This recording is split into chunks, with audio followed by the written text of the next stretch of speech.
Le texte biblique dit simplement « Le Dieu vivant vomit ceux qui oppriment ».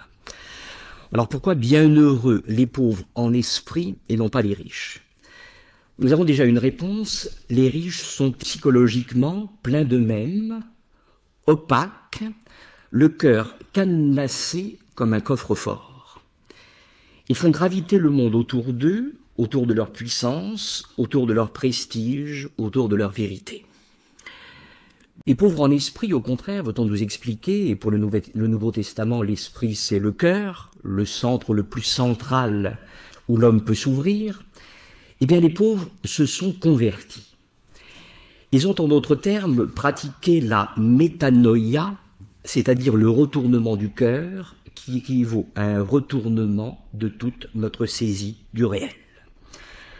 Le monde, en d'autres termes, ne gravite plus autour de moi, comme pour le riche, mais autour d'une source mystérieuse qui est silence, lumière, ou comme dit l'évangile de Jean, lumière de vie.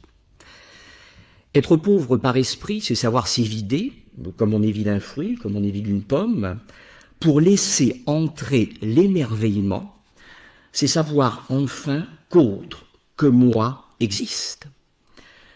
Le riche, au contraire, multiplie et satisfait ses besoins, passe sa vie à colmater ses désirs, alors que le pauvre, au contraire, réduit ses besoins dans une sorte d'autolimitation volontaire pour libérer ce que saint Augustin au Ve siècle appelait le cœur toujours inquiet. La richesse, en d'autres termes, est oubli de l'autre, la pauvreté est éveil à l'autre. Pour le riche, tout est connu, étiqueté, quantifié. Pour le pauvre, en esprit, plus il le connaît et plus c'est inconnu, plus l'étonnement renouvelé de la première fois se produit devant les choses, devant les êtres, devant les situations. L'écrivain portugais Fernando Pessoa écrivait que les choses toujours sont inconnues et symboles de l'inconnu. Voilà ce qui définirait l'attitude de pauvreté dans l'évangile de Matthieu, qui correspondrait simplement à la compréhension que le monde n'est pas un dû, mais plutôt que le monde est un